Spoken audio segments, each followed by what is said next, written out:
এখন সকাল ৬টা আর চোখ খুলে দেখি অনেক দেরি হয়ে গেছে। কুয়াশা ঘেরা শীতের সকাল। দেরি করে ঘুম থেকে উঠে হাতে এক মুঠো চাল নিয়ে দৌড় দিলাম মন্দিরে। আর যা হোক করে ওপরে দিয়ে দিলাম পাখিদের খেতে। সূর্য বুঝি উঠে গেল মধ্য গগনে। গিয়ে দেখি না, সূর্যদেব অপেক্ষায় আছেন আমাকে দর্শন দেবেন বলে। চারিদিকে শান্ত স্নিগ্ধ কুয়াশা ঘেরা আকাশে অনেক কষ্ট করেও বুঝি সূর্যদেবকে আটকানো গেল না। সূর্যোদয় হলো আর প্রণামটাও সেরে নিলাম। সঙ্গে গেলাম মায়ের কাছে। মন্দিরে এসেছি আর মাকে প্রণাম করব না?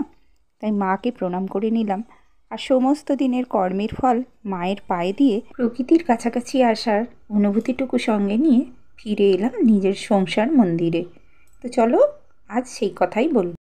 গুড মর্নিং বন্ধুরা, welcome back to my channel. আমি সঞ্চিতা। আমি নিয়ে চলে এসেছি তোমাদের কাছে আমার ছোট্ট চ্যানেল সঞ্চিতা সঞ্চয় নিয়ে। আর আশা করব তোমরা যে যেখান থেকে দেখছো সবাই ভালো আছো, সুস্থ আছো এবং সাবধানে আছো। আর আমি এখন থেকেই ভিডিওটা শুরু করছি। আমার অনুরোধ রইল, আজকে আমি যে ভিডিওটা তোমাদের সামনে নিয়ে এসেছি তোমরা শেষ পর্যন্ত দেখবে। আর আমার এই ভিডিওটার সঙ্গে একভাবে জুড়ে থাকার জন্য তোমাদের কাছে অনুরোধ রইল। এবং ভালো লাগলে অবশ্যই যাবার সময় একটা লাইক দিয়ে যাও। এখনও আমার ঘরের কাজ হয়নি, সবে রান্নাঘরে চলে এসেছি। আজকে আমি সারাদিন কী করছি সেটা তোমাদের সঙ্গে আমি শেয়ার করব। আর প্রথমেই আমি খাবো একটুখানি চা, তা সেই চাটা আমি তৈরি করে নিই। তো চলো। সকালবেলা মন্দির থেকে ঘুরে এসেই কিন্তু আমি বাসি কাপড়টা ছেড়ে নিয়েছি, কারণ আমার আজকে বাসন মাজা নেই। আর কালকে রাত্রিবেলায় 2টো থালা পড়েছিল, মেজে নিয়েছি। কারণ সকালবেলা উঠে জল ঘাঁটতে একদমই ভালো লাগে না গো শীতের সময়। আর আমি মন্দির থেকে এসে জামা কাপড় ছেড়ে নিয়েছি আর একটা মোটা গেঞ্জি কিন্তু চাপিয়ে নিয়েছি। যেহেতু মন্দিরে আমি গিয়েছিলাম গায়ে চাদর দিয়ে, আর চাদর পরে সকালবেলা একদমই কাজ করা যায় না, তাই জন্য জামা ছেড়ে কিন্তু আমি গেঞ্জিটা পরে নিয়েছি। এটা হাত গুটিয়ে নেবো, তাহলে জলের কাজ করতে আমার কিন্তু একটুও অসুবিধা হবে না। তা আমি এসেই কিন্তু রান্নাঘরটা মুছে নিয়ে চলে এলাম চা করতে। আজকে যেহেতু একটু দেরি হয়ে গেছে, এমন কিছু অসুবিধা হবে না, কারণ আমরা যারা সকালবেলা উঠে কাজ করি, আমাদের যদি একটু কোনো কারণে দেরি হয়ে যায়, আমরা কিন্তু সময়টাকে খুব সুন্দরভাবে ম্যানেজ করতে পারি। কারণ আমরা জানি যে যতই দৌড়াদৌড়ি করি না কেন, দেরি হয়ে গেলে কাজগুলো কিন্তু অনেক সহজ করে আমরা করে ফেলতে পারি। কারণ কি বলো তো? কারণ যদি কোনো দিন দেরি হয়ে যায়, তার জন্য কিন্তু সব কাজ তাড়াতাড়ি করতে হবে, এই কথাটা কিন্তু আমাদের মাইন্ড সেট হয়ে যায়। আর কাজগুলো তাড়াতাড়ি করে ফেলার শক্তিকে অনেকটা কিন্তু বাড়িয়ে দেয়। আর তাই ঠিক করেছি প্রতিদিনের মতো এমন কিছু রান্না করব যেটা 3 বেলা খাওয়া যায়। শীতকাল এসে গেছে, নিজের প্রতিও খেয়াল রাখতে হবে। কারণ যেহেতু আমার ঠান্ডার ধাত আছে, তাই বেশি জল ঘাঁটা যাবে না। আর ঠান্ডার প্রোটেকশন নিয়ে তবেই সব কাজ কিন্তু করতে হবে। তোমাদের কার কার অল্পতেই ঠান্ডা লেগে যায় আমাকে অবশ্যই কমেন্ট করে জানিও। আমার কিন্তু ভীষণ ঠান্ডা লেগে যায়। তো দেখো, আমি কিন্তু তোমাদের সঙ্গে কথা বলতে বলতে সমস্ত কাজ করে ফেলছি। আর আমার কিন্তু টিফিনটাও প্রায় হয়ে গেছে। যেহেতু রাত্রিবেলা থেকে আমি আটা মেখে রেখে দিয়েছিলাম, তাই আমার আটাটা মাখতে হলো না। আর তরকারিটা একটুখানি করে নেব, কারণ এই ফুলকপি আলু দিয়ে সাদা তরকারিটা কিন্তু খেতে বেশ ভালো লাগে পরোটার সঙ্গে।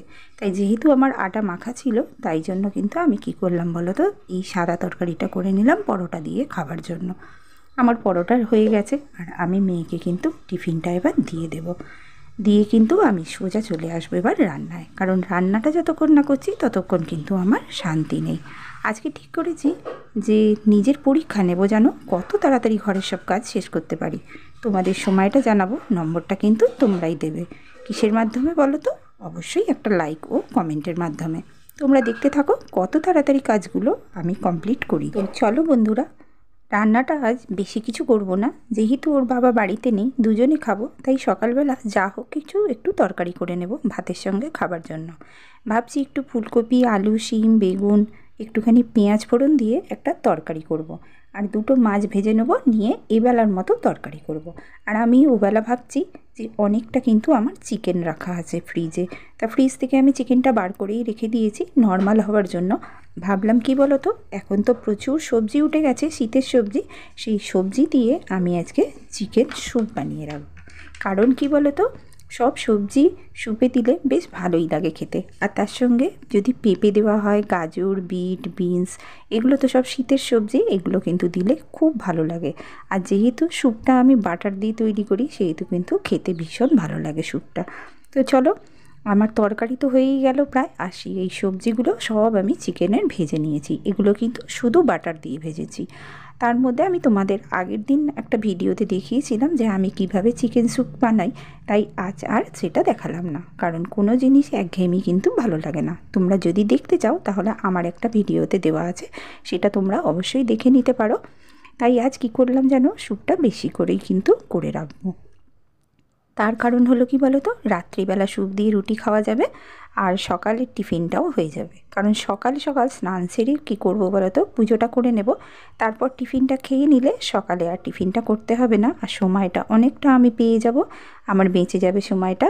আর জানো বন্ধুরা, ব্রেড বাটার তার সঙ্গে স্যুপ খেতে কিন্তু দারুণ লাগে। তোমরাও খেয়ে দেখতে পারো। এটা রাত্রিবেলাও কিন্তু খাওয়া যায়। যারা একটু হালকা খাবার পছন্দ করো রাত্রিবেলা, তারা কিন্তু অবশ্যই এটা ট্রাই করো। তারপর আমাকে অবশ্যই কমেন্ট করে জানাবে। তা আমি স্যুপটা বসিয়ে দিয়ে চলে এলাম, যেহেতু স্যুপটা ভালো করে সিদ্ধ হবে। আর আমি দিয়েছি, দেখেছো যে কিসে করে আমি স্যুপটা বসালাম, তা ওতে একটুখানি স্লো করে দিলাম গ্যাসটা, দিয়ে কিন্তু আমি সোজা ঘরে চলে এসেছি ঘরের কাজ করতে। কারণ তোমাদের তো আমি সকালে প্রথমেই বলেছিলাম যে আমি কিন্তু ঘরের কোনো কাজই করিনি, ঘরটা কিন্তু পড়েই আছে। তাই জন্য কী করলাম বলো তো, আমি সোজা ঘরে এসে গিয়ে আগে মশারিটা তুলে নিলাম। আর মশারি কিন্তু এখন কিন্তু বেশ মশা লাগছে জানো, আর মশা লাগলে না একদমই কিন্তু শোয়া যায় না। আর এই তো শীতকাল এসে গেল, এবার এক এক করে সব কিন্তু আমাদের কম্বল কাঁথা সব বার করতে হবে, কারণ কম্বলগুলো বার করলে আরও কিন্তু অনেকটা সময় লাগবে আমাদের বিছানাগুলো গোছাতে।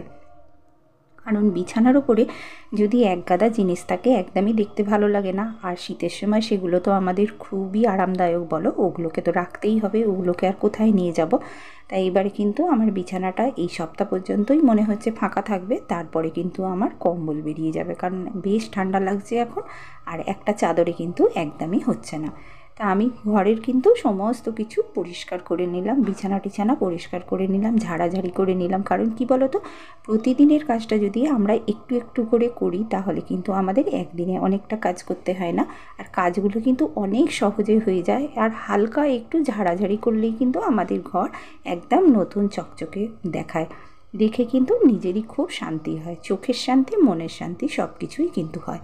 আর হুট করে যদি একটা মানুষ বাড়িতে এসে যায় তাহলে কিন্তু সে কোনো দিনই বলবে না যে এদের বাড়িটা কি অপরিষ্কার, নোংরা।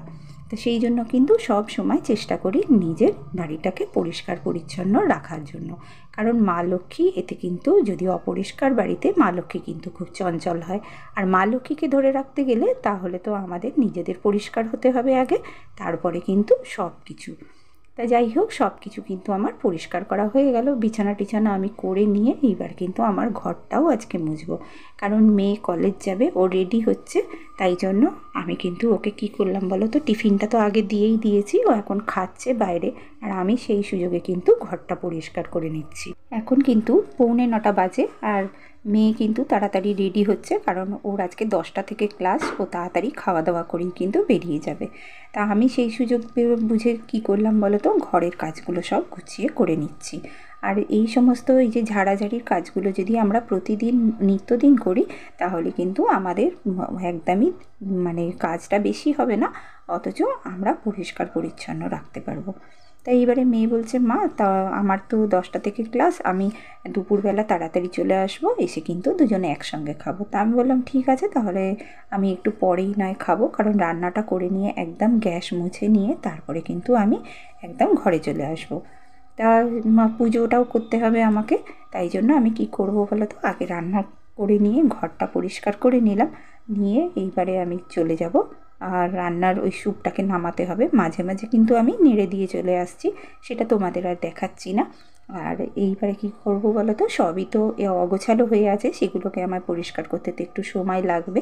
আর রোজের মোছামুছি করলে দেখবে জিনিসগুলো অনেকটা যত্নও করা হয়, আর যত্ন করলে যে জিনিসটাকে তুমি যত্ন করবে সেটাই কিন্তু দীর্ঘস্থায়ী হবে এবং সেটাকে কিন্তু ভালোভাবে রাখা যাবে। তা যেহেতু আমি প্রতিদিনই এগুলো পরিষ্কার পরিচ্ছন্ন করি, সেহেতু এগুলো কিন্তু একদমই ধুলো ময়লা জমে না। কিন্তু ঘরের মধ্যে সে তো থাকবেই, যেহেতু এখন আবার পাখা চলছে না, পাখা চলছে না বলে একটু ধুলো ময়লাটা কম হচ্ছে, আর পাখা চললে তো ভীষণই ধুলো ময়লা হয়, সে তো সবারই হয়, আর আমার তো আরও বেশি হয়, সে তো তোমরা জানো কী কারণে। তো দেখো বন্ধুরা, আমার ঘরটা মোটামুটি পরিষ্কার হয়ে গেল, আর মেয়েরও খাওয়া হয়ে গেছে। মেয়ে আমাকে বাইরে ডাকছে যে ও এবার বেরিয়ে যাবে, তা ওকে আগে ছেড়ে দিয়ে আসি। তাই এই যে ও কিন্তু ভীষণ ভয় পায় জানো, কারণ আমাদের ওই যে গরুগুলো খেতে আসে না, ওইগুলো ওই দরজার কাছটা দাঁড়িয়ে থাকে, আর ও আমাকে দেখে ওই কোণটা থেকে টাটা করে তারপরে যায়। কারণ বলে যে মা, আমি যতক্ষণ না এই রাস্তাটা ক্রস করি তুমি কিন্তু দরজার কাছে দাঁড়িয়ে থাকবে। ও বেরোনোর জন্যেই কিন্তু আমি অপেক্ষা করছিলাম, কারণ ও বেরিয়ে গেলে তারপরে আমি ঘরটা ঝাঁট দেবো। কারণ ও বেরোনোর সময় কাউকে ঝাঁটা দেখাতে নেই, আর ঝাঁটও দিতে নেই। কারণ কি বলো তো, একটা শুভ কাজে বেরোচ্ছে বা বাইরে কত কিছু হয় বলো, সেই জন্য আমি কিন্তু বেরোনোর সময় আমি একদমই ঝাঁট দিই না বা ঝাঁটা দেখাই না। কারণ ঝাঁটা এমনিতে ভালো, আর বেরোনোর সময় যদি ঝাঁটা দেখে বেরোনো হয় তাহলে কিন্তু মোটেই শুভ হয় না সেটা। সেই জন্য কিন্তু কেউ বেরোনোর মুখে কোনো দিন কিন্তু ঝাঁট দেবে না, বা ঝাঁটাটাকে এমন জায়গায় রেখো না যে বেরোনোর সময় ঝাঁটা দেখে বেরোতে হয়, বা বাড়িতে ঢোকার মুখে ঝাঁটা দেখে ঢুকতে হয়। সেই জন্য ঝাঁটাটাকে কিন্তু একটা সেফ জায়গায় লুকিয়েই রাখতে হয়। তো চলো, আমি কিন্তু এইবারে ঘর ঝাঁট দেওয়া শুরু করে দিয়েছি, কারণ আমার প্রায় শেষ হয়ে গেছে কাজ। আর আমি ওদিকে কিন্তু ইতিমধ্যে গিয়ে আমি গ্যাসটা বন্ধ করে দিয়ে এসেছি, আমার কিন্তু স্যুপ হয়ে গেছে। আর ওটা যেহেতু গ্যাসের উপরে বসানো আছে সেহেতু কিন্তু খুব সুন্দর সেদ্ধ হবে।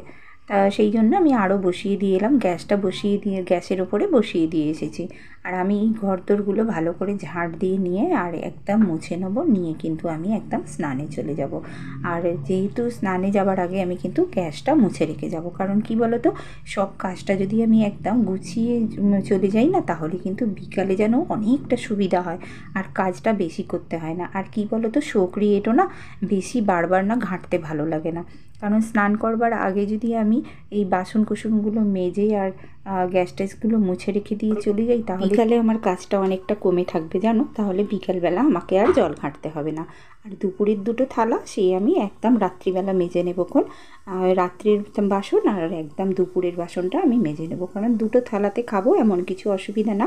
আর বিশেষ তো কিছু ডাল ঠাল নেই, শুধু শুকনো তরকারি ও আমাদের থালায় থালায় তরকারি নিয়ে নেবো।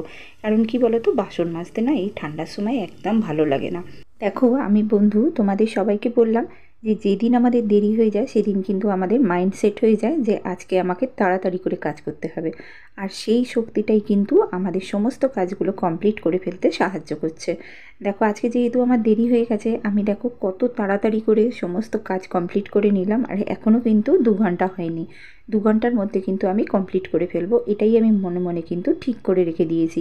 আর সেই জন্য আমি কিন্তু সব কাজ দেখো গুছিয়ে একটার পর একটা একদম প্ল্যান করে নিয়েছি, যে কোনটার পর কোন কাজটা করব, করে নিয়ে কিন্তু আমি একদম কমপ্লিট করে ফেলছি।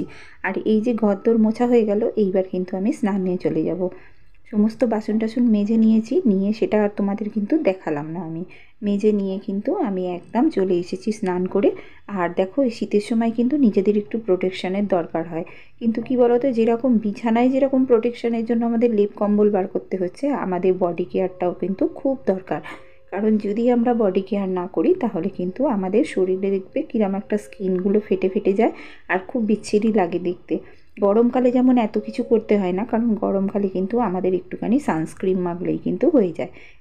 এই শীতকালে কিন্তু সেটা আমাদের হয় না, চারিদিকের প্রোটেকশান নিতে হয়। তো যে সমস্ত বন্ধুরা আমার সঙ্গে এতক্ষণ আছো, তোমাদের অসংখ্য ধন্যবাদ। আর তোমাদের যদি ভিডিওটা ভালো লেগে থাকে তাহলে অবশ্যই আমাকে একটা লাইক, কমেন্ট ও সাবস্ক্রাইব করে দিও। চলো আজ এই পর্যন্ত, দেখা হবে আবার পরের ভিডিও। ততক্ষণ আবার আসছি। সবাই ভালো থেকো, সুস্থ থেকো, সাবধানে থেকো। টাটা।